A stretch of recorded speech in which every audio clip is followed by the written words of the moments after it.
गायत्री महामंत्र एक बार मेरे साथ दोहराओ। ओम भूर्भुवः स्वः तत्सवितुर्वरेण्यं भर्गो देवस्य धीमहि धियो यो नः प्रचोदयात्।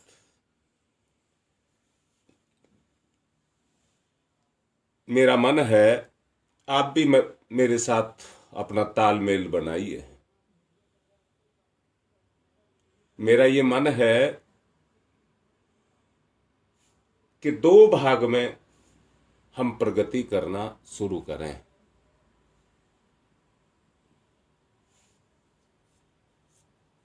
जिसमें से एक भाग है स्वास्थ्य के लिए भोजन और दूसरा भाग है अपने कर्मों को, अपने भाग्य को, अपने प्रारब्ध को अच्छा बनाने के लिए संकल्प शक्ति को। अर्थात मैं क्या कहना चाहता हूं, एक तो पाचन तंत्र और एक संकल्प तंत्र, 2 मजबूत चाहिए।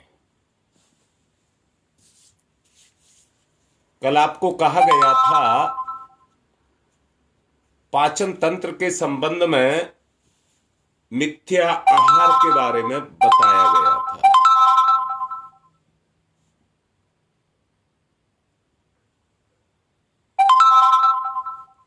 मुझे एक बात बड़ी अटपटी ये लग रही है कि आज व्यक्ति की संकल्प शक्ति को जंग लग गया है। व्यक्ति की संकल्प शक्ति को जंग लग गया है। वो मानता है, वो करना भी चाहता है, पर कहीं अपने आप को कमजोर पाता है। बड़ी छलांग अगर लगानी है तो संकल्प शक्ति के बगैर आप लगा नहीं सकते, नहीं लगा सकते। मिथ्या आहार को आप छोड़ना चाहते हैं, आपको पता है ये गलत है और उसको आप छोड़ना चाहते हैं, परंतु छोड़ने की शक्ति आपके अंदर नहीं है, क्योंकि आपकी ग्रंथियां उन रसायनों को बनाती हैं। वो रस आपके अंदर पैदा होने लग गए और उसमें रस में आपकी चेतना रस लेने लग गई।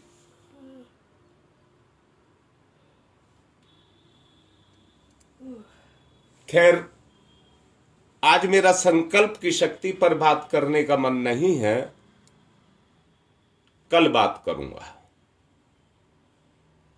कल संकल्प की शक्ति के बारे में ही कहूंगा।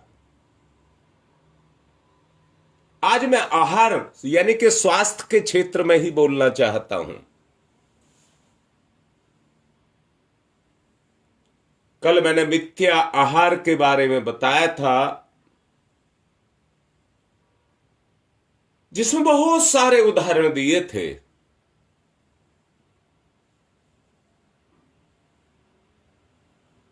तरह तरह के पेय पदार्थ समाज में, बाजार में आ चुके हैं जो नकली और बनावटी हैं।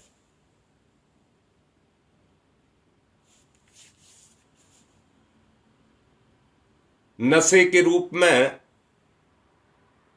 एक से एक बढ़कर के नशा आज समाज में तैयार होकर के आ चुका है, जिसकी कोई कमी नहीं है। एक बार लत लग जाती है तो हमारा मानसिक जुड़ाव वहीं चला जाता है।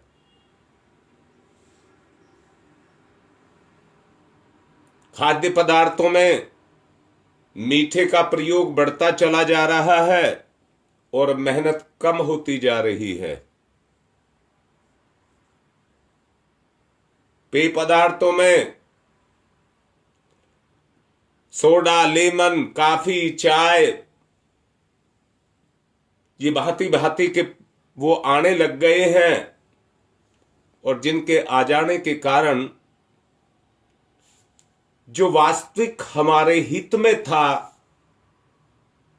वो छूटता जा रहा है और आदमी की अंदर की चेतना की रुचि उसी तरफ बढ़ती चली जा रही है। कंपनियों ने आदमी की चेतना को लुभाने के लिए, उसमें उस कमजोरी को पैदा करने के लिए, अपने माल को बेचने के लिए उन्होंने तरह तरह के हथकंडे अपना करके खड़े कर लिए और उसके कारण आज समाज का स्तर गिरते गिरते ये स्थिति पैदा हो चुकी है कि जीवन अमृत नहीं जहर बन चुका है।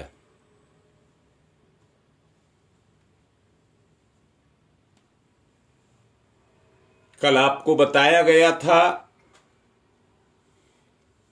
हमारा शरीर 16 तत्वों से मिलकर के बना है।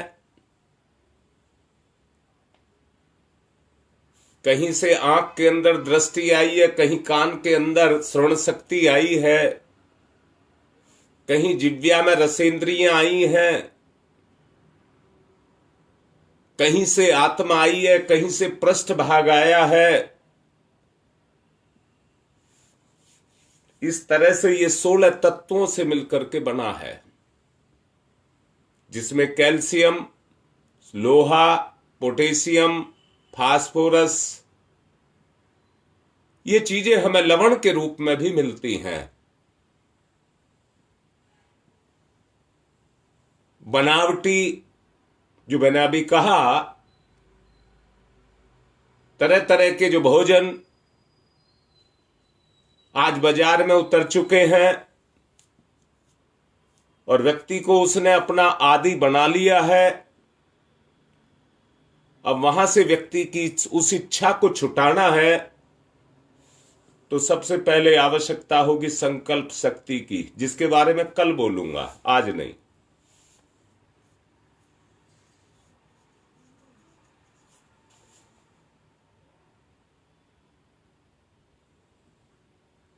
हम ग्रुप बना करके स्वास्थ्य की शक्ति का संवर्धन करने के लिए तरह तरह की जड़ी बूटियों का इस्तेमाल कर रहे हैं।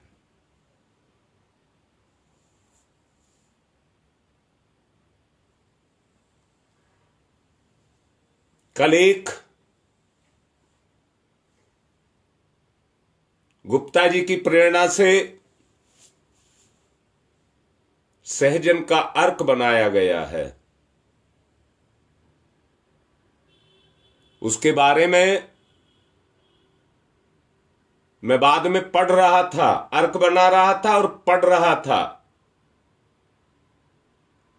जिस जड़ी बूटी को देखते हैं, सचमुच देख करके ऐसा लगता है सारा जीवन तो इसी में ही छुपा हुआ है, सारे स्वास्थ्य का राज इसी में ही छुपा हुआ है। भगवान ने एक एक जड़ी बूटी में गागर में सागर भर दिया है।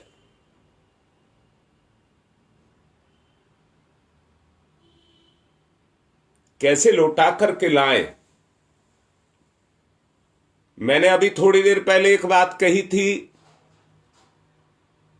हमारी संकल्प शक्ति को जंग लग गया है।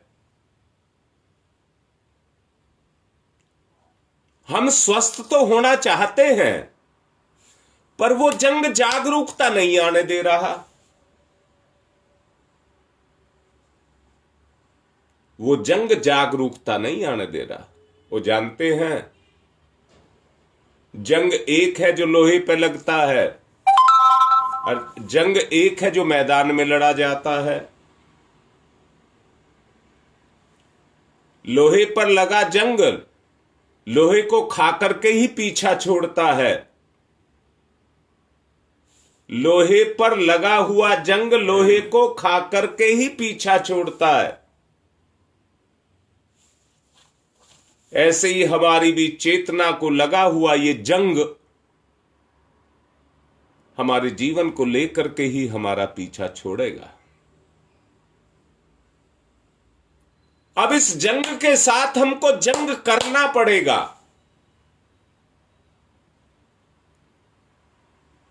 और इसको हटाना पड़ेगा, और कोई रास्ता नहीं है।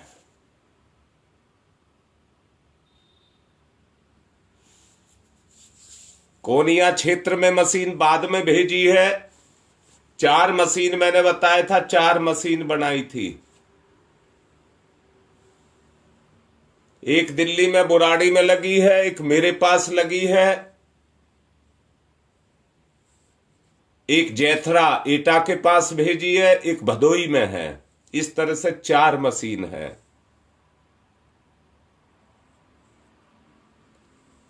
कोनिया की मशीन और जो मेरे पास मशीन है, सिर्फ 2 ही मशीन काम कर रही हैं।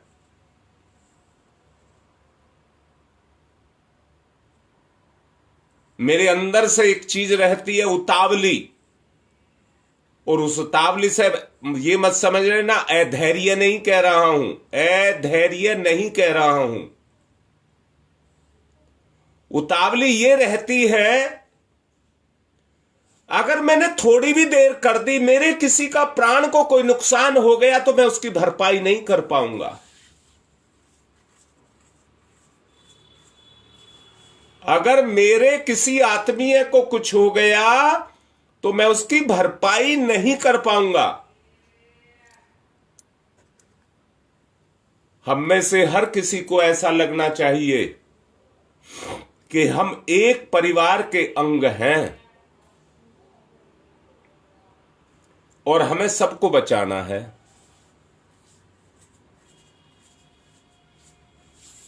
जिसको आपातकाल कहते हैं, आपातकाल, ये हमारा आपातकाल का संकल्प है कि हम बगैर समय को गंवाए हुए जो हमारे अपने हैं उनकी हम रक्षा करें।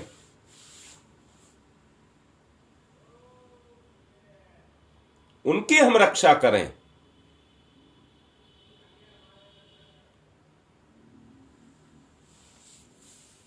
परंतु मैं देखता हूं बुराड़ी की मशीन भी ऐसी रखी है और जैत्रा की का तो अभी मतलब ही नहीं है। जब तक मैं नहीं जाऊंगा वो चलेगी नहीं, मुझे साफ साफ दिख रहा है। जैत्रा वाले जो सुन भी रहे हैं वो इंतजाम करें, वरना साधन तो मिल गया। पहले भी मैंने एक साधन, एक गेयर बक्सा दिया था, वो ऐसा ये भी नहीं पता है वो होगा कहां।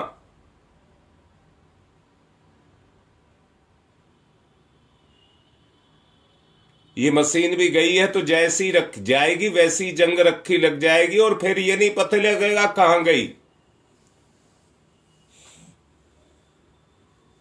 उससे औषधि बनाना तो बहुत दूर की बात है। जब तक हमारा संकल्प नहीं जगेगा हम कुछ नहीं कर सकते। रोज कह भी रहा हूं, ऐसा भी नहीं है काम नहीं चल रहा है। कुछ बच्चे इंटरेस्ट भी ले रहे हैं। एक बच्चा पवन दीक्षित है, अभी लाइन पे है, वो बहुत बढ़ चढ़ करके सहयोग भी कर रहा है।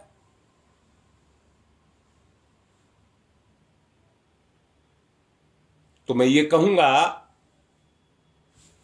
कि जो जंग लगा हुआ है अपने स्वास्थ्य को, उस जंग को हटाना पड़ेगा।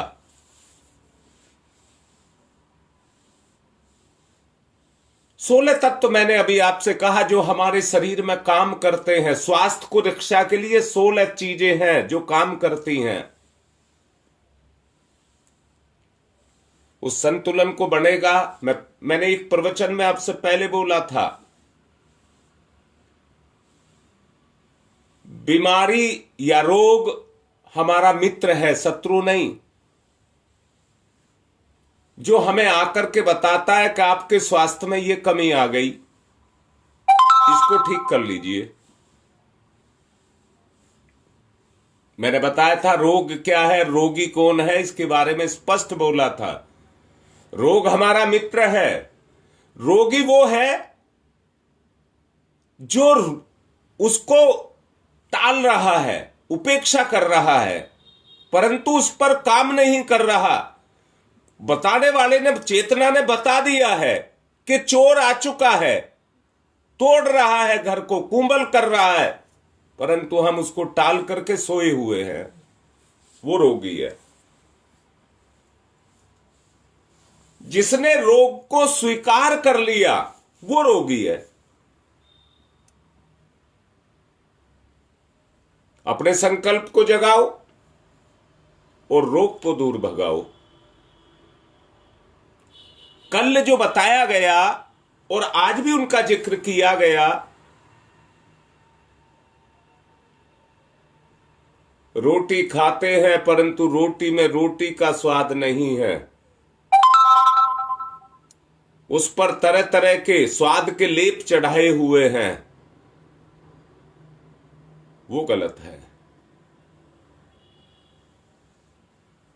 अब मैं कहता हूं भोजन बहुत जरूरी है, सब मानते हैं इस बात को,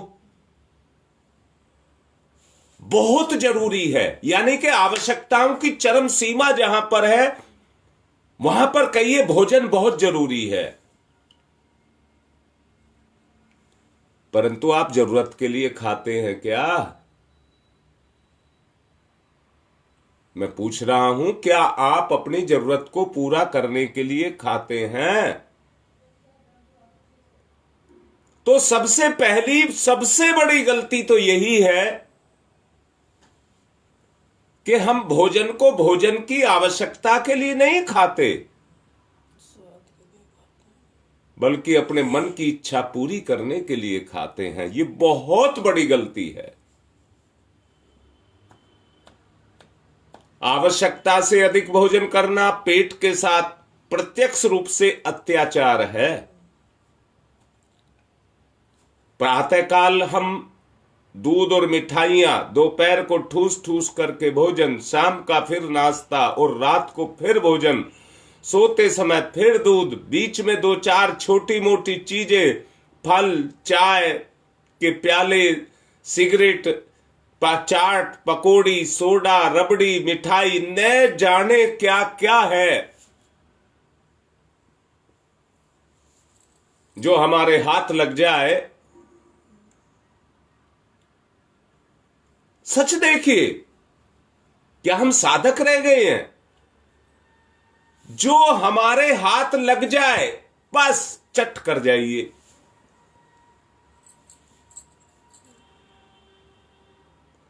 एक चौथाई भोजन से मनुष्य का पोषण होता है। एक चौथाई भोजन से मनुष्य का पोषण होता है और 3/4 पाचन शक्ति के ऊपर बोझ पड़ता है। 3/4 से पाचन शक्ति के ऊपर बोझ पड़ता है। हमारी पाचन शक्ति इतना बोझ में दब गई है कि अजीर्ण, मंदाग्नि, उल्टी, दस्त, संग्रहणी, बुखार, इन्होंने हमको चारों तरफ से घेर करके रखा हुआ है।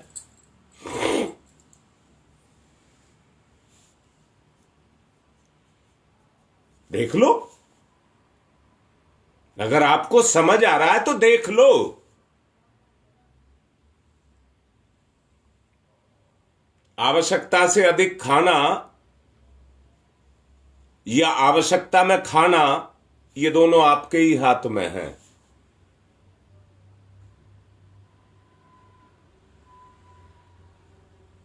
अपनी स्थिति को आप देखिए, अपनी चेतना को कूड़े करकट में दबाना है या उसको चैतन्य करना है? भट्टी में भी अगर ईंधन ठूस ठूस करके भर दिया जाए तो उसमें भी आग नहीं चलती है।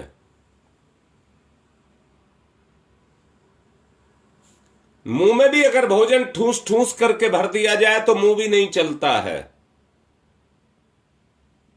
मुंह में जितना आए उसका 1/4 रखने पर चबाने से रस भी आता है और मुंह भी चलता है और चबता भी है और पचता भी है।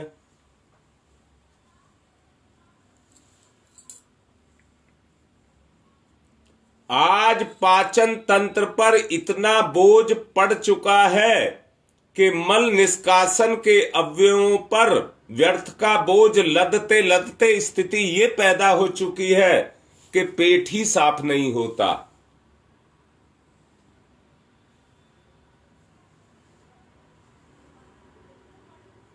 मैं फिर से कहता हूं, मानसिक रूप से तो उस दिन स्वस्थ कहना जिस दिन लेटते ही आपको नींद आ जाए, और पाचन तंत्र को या अपने शरीर को तब स्वस्थ कहना जब बैठते ही लैट्रिन फटाक से निकल जाए।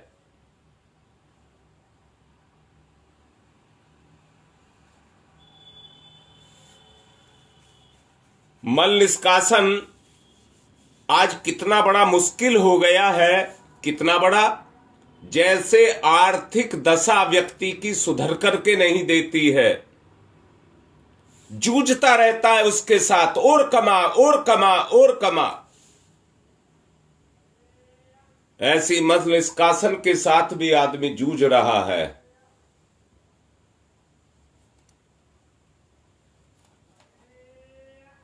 मैंने आपको वास्ता दे करके कहा था मुझे कितनी मेहनत रोज करनी पड़ती है इस कार्य के लिए, परंतु आप मेरे लिए बोझ नहीं हैं।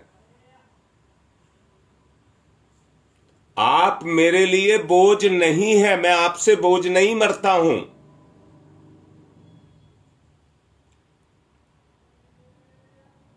एक छोटी बिटिया थी, उसने अपने भाई को पीठ पर बैठा रखा था। एक रास्ते चलने वाले ने कहा, बेटा अब तो ये बड़ा हो रहा है, पैर से चला ले, तू बोझ लगेगी। उसने कहा, चाचा बाबा जो भी कहा, ये मेरा भैया है, मेरे लिए बोझ नहीं है। मैं भी आपसे बोझ नहीं मरता हूं, परंतु आओ तो सही। अरे बोझ नहीं बनेंगे, एक दूसरे के सहायक तो बनेंगे, एक दूसरे की सहायता तो करेंगे। इसलिए मैं बहुत दिन से यही चिल्ला रहा हूं, सहयोग सहयोग सहयोग। एक बच्चा मेरे से कहने लगा, क्या सहयोग करें, मुझे बड़ी जरूरतें हैं, बहुत चीज की जरूरत है, लाओ जड़ी बूटी लाओ। मैंने मांगा, मैंने कहा तुलसी अर्क को निकालना है, तुलसी की मंजरी इकट्ठी करो। मेरी स्थिति ऐसी पैदा हो गई है, जो भी दवाई लेने आता है वो खाली हाथ चला आता है, और मेरे पास ड्रॉपर नहीं, सीसियां नहीं, मेरे पास नहीं है। अभी गुप्ता जी के घर से लाया हूं एक बैग भर करके, और सबके घर में फिकती हैं, सबके घर में वो फिकती हैं, सब फेंकते हैं, और मेरे लिए काम की हैं। मैं आपको ही दूं तो काहे में डाल करके दूं। रात एक बच्चा आया, भाई मेरे पास नहीं है सीसी, थी नहीं, कहां से दूं।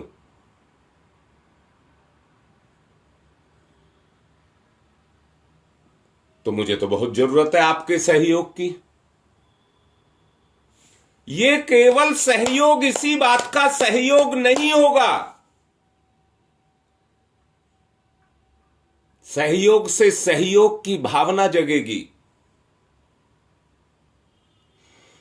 और आपका मन भी जगेगा।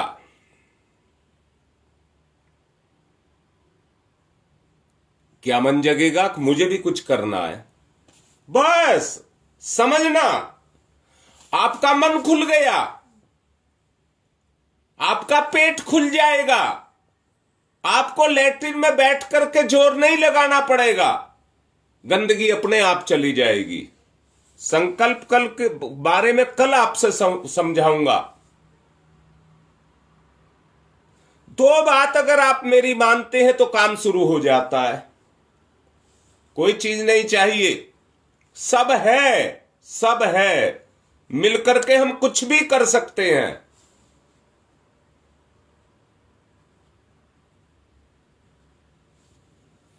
आवश्यकता है मिलने की। इस नींद को जो हमारे ऊपर चढ़ी है, इसको उतारने की। अरे चाय, कॉफी, कहिए ठंडी, रबड़ाई, मिठाई, सोडा, पकोड़ी, इनके लिए तो हमारी जागृति है।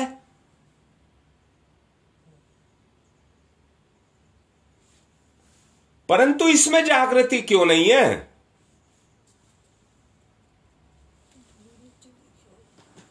इसमें जागृति क्यों नहीं है? जागृति तो इसमें होनी चाहिए। मैं फिर से कहता हूं, प्रकृति किसी को दंड नहीं देती है। किसी के साथ में घटना दुर्घटना उसने नहीं बनाई है, परंतु ये हमारे कर्मों का परिणाम है। जो कुछ भी घटता है, प्रकृति अपने संतुलन को बनाने के लिए उनको घटना बनाती है, घटाती है, घटना बनाती है।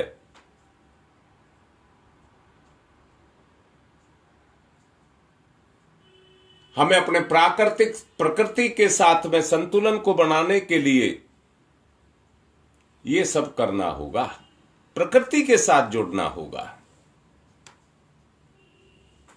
और उस जुड़ने के लिए उस शक्ति का नाम है, पहली का कहा आहार, और उसी का दूसरा एक रूप है विहार। आहार और विहार। आहार से जिस तरह से हम अपनी चेतना के साथ जुड़ते हैं, वैसे ही विहार से हम अपने मन और स्वास्थ्य के साथ जाकर के जुड़ते हैं। विहार का मतलब है हमारा रहन सहन,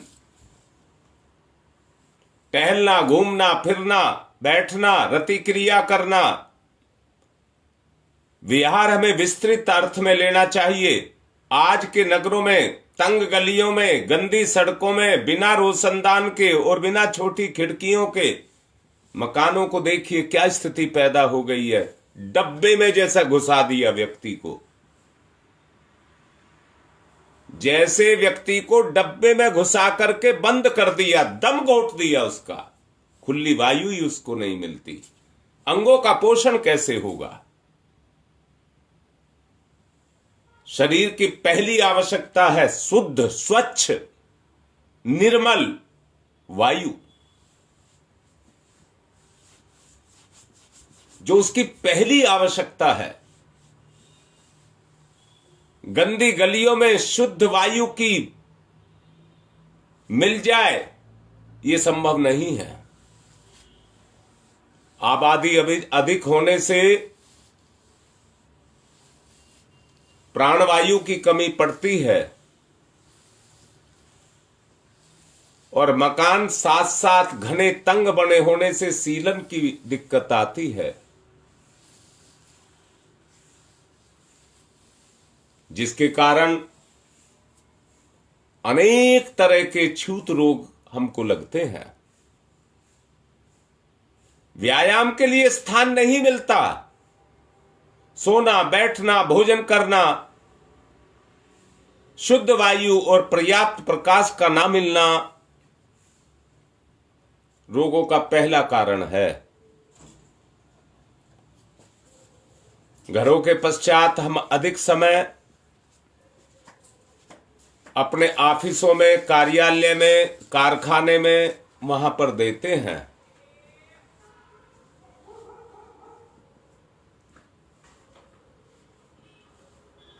जहां पर भी हमें बड़े अप्राकृतिक ढंग से काम को करना पड़ता है। रीढ़ की हड्डी हर वक्त झुकी रहती है, फेफड़ों में पूरी हवा नहीं जा पाती, अधूरा श्वास लेते हैं, यथेष्ट मात्रा में जल हमको नहीं मिल पाता, अमाशय को सूखा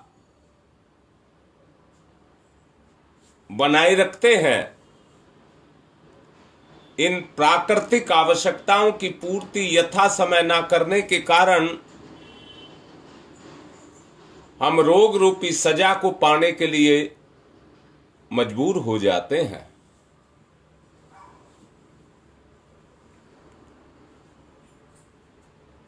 टहलने घूमने फिरने से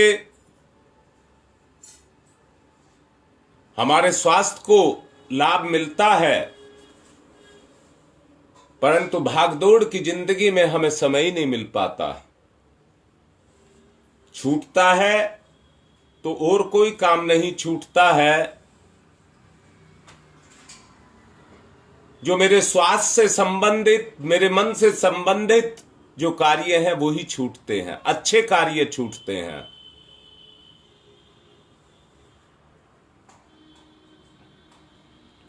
जब से साइकिल का प्रयोग शुरू हुआ, समझिए हमने अपने पैरों को कुल्हाड़ी मार ली। मनुष्य का निर्माण भागने, छोड़ने, वन्य पशुओं का आखेट करने वाले शिकारी के रूप में हुआ था। जंगलों में प्रकृति के अंचल में बहने वाली सरिताओं के तटों पर वृक्षों लताओं के मध्य रहने से उस युग का प्रथम जो वरदान हमको मिला था वो स्वास्थ्य था। परंतु साइकिल तक सीमित नहीं रह गई। अब तो उसने अपना इतना विस्तार कर लिया है कि आदमी को कदम बढ़ाने की आवश्यकता ही नहीं है। मैंने बताया था, प्रकृति के संतुलन के लिए सबसे पहला व्यायाम अगर कोई है तो वो पैदल चलना है। सबसे पहला अगर सरल व्यायाम है तो पैदल चलना है।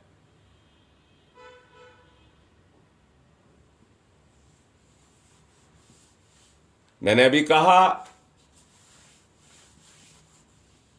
वनों में व्यक्ति आखेट करता था, कितना दौड़ता, उछलता, कूदता, फांदता, सारे काम करता था।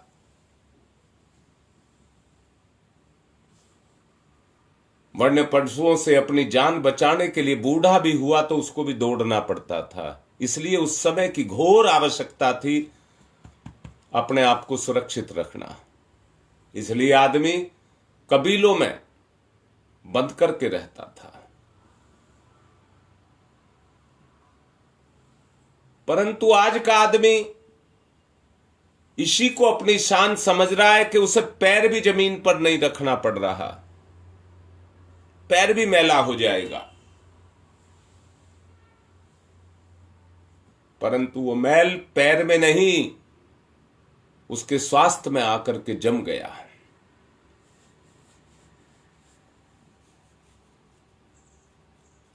आज हम एक ही स्थान पर बैठे रह करके अपनी तोंद को फुला रहे हैं, पैरों को अशक्त बना रहे हैं, पंगु बनते चले जा रहे हैं।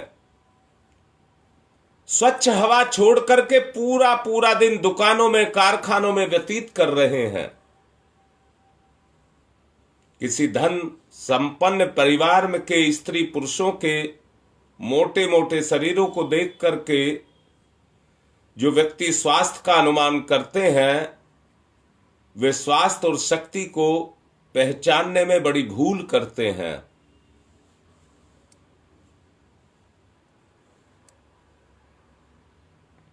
धनी व्यक्ति के भारी भरकम शरीर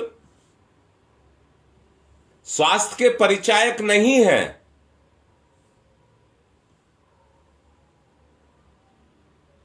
सदा अपच, कब्ज, खट्टी डकार तथा वादी के शिकार रहते हैं। ये प्रकृति से दूर रहने का कारण है। धन के बद में और प्रकृति के मध्य में एक दीवार खड़ी कर दी। स्वास्थ्य और शक्ति का धन के साथ कोई संबंध नहीं है। मनुष्य शारीरिक श्रम कम करता है। जब से मशीनों का युग आया है, तब से उसका जो शारीरिक श्रम है वो कमजोर पड़ता हुआ चला जा रहा है। व्यक्ति भी आराम तलब हो गया, कमजोर हो गया, दुर्बल हो गया। मौसम की तनिक सी भी प्रतिकूलता को सह नहीं पाता।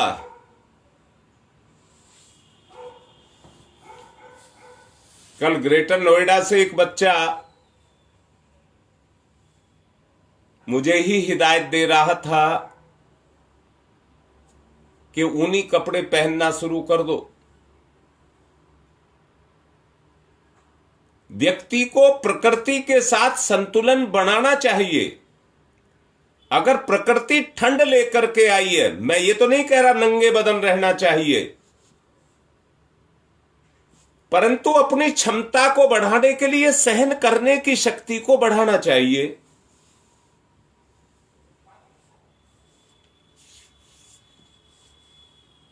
मैं नहीं कह रहा ठंडे में नंगा रहे, अपने तन को ढक कर के रखे, इसमें कोई बुरी बात नहीं है, परंतु इतना तो मजबूत रहे कि उस बुराई से, उस कमी से, बुराई नहीं कहना चाहिए, प्रकृति हमारा बुरा नहीं करती है।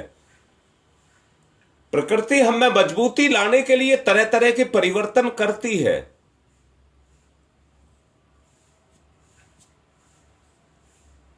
दुख आते हैं, कितनी देर के लिए आते हैं,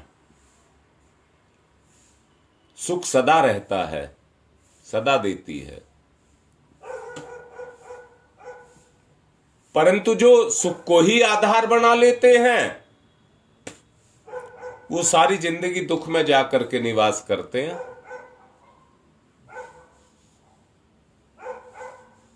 विषय वासना भी आदमी के साथ जुड़ी है। संकल्प शक्ति में समझाऊंगा इसके बारे में भी, जो आज चरम सीमा पर पहुंचती चली जा रही है। समाज में गुप्त रूप से ये विषय वासना एक रोग बनकर के फैलती चली जा रही है, परंतु जीवन में भी ये रोग बनकर के फैलती जा रही है। बहुमूत्र, सुजाक, गर्मी, उपदंश, इंद्रिय निर्बलता, इनकी बड़ी मात्रा आज हमारे अंदर पैदा हो चुकी है।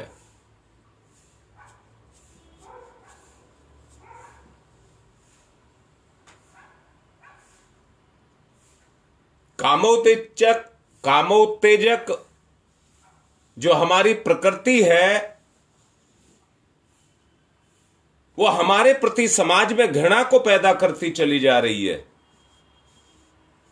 जिससे वातावरण दूषित हो रहा है। अनाचार, कामोभोग की इच्छा, तृप्ति के नाना साधन, गुप्त व्याभिचार, भ्रष्टता, यौन रोग, ये सब बढ़ते जा रहे हैं। जो मैंने पीछे बताया था, कल भी बताया था, पैसा कमाने वालों का जो मन था उसने हमारी कमजोरी को पकड़ा और हमें और कमजोर करने का प्रयास किया। उस तरह के साधन हमारे सामने लाकर खड़े कर दिए कि जिसने आज हमें प्राकृतिक रूप से कमजोर कर दिया है। पिछले दिनों उपन्यास, कहानियां, सिनेमा, ये सब देखिए किस तरह से बढ़े। और आजकल तो मोबाइल है, उस मोबाइल के अंदर फेसबुक और यूट्यूब को देखिए, वो क्या क्या दिखा रहा है। मैं उसकी कमियों को नहीं गिना रहा हूं, परंतु आज जो बच्चा बच्चा उसका प्रयोग कर रहा है, किस रूप में प्रयोग कर रहा है।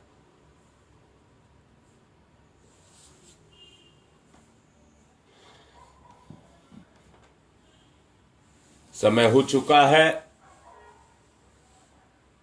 कल समझाऊंगा आगे की बात। आज जो समझाया है, जंग को हटाओ,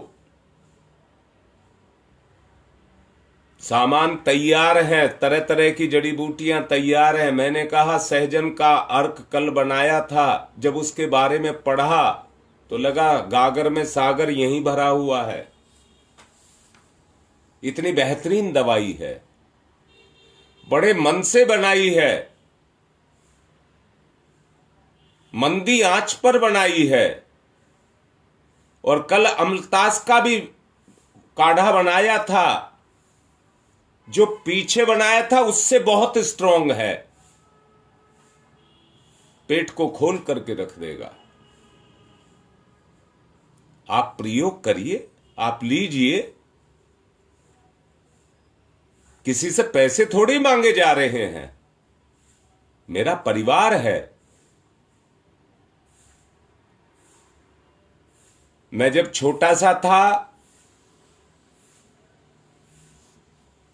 तो ये देखता था,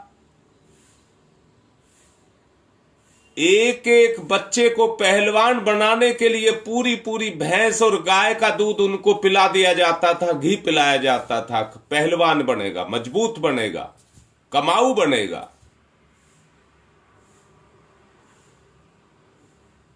आज वो सोच बदल करके रह गई।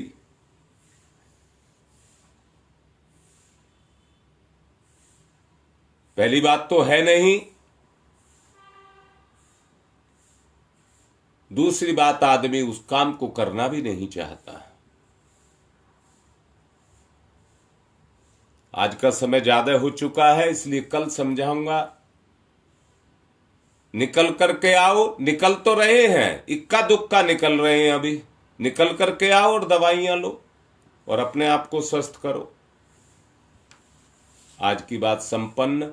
ओम शांति ही शांति ही शांति।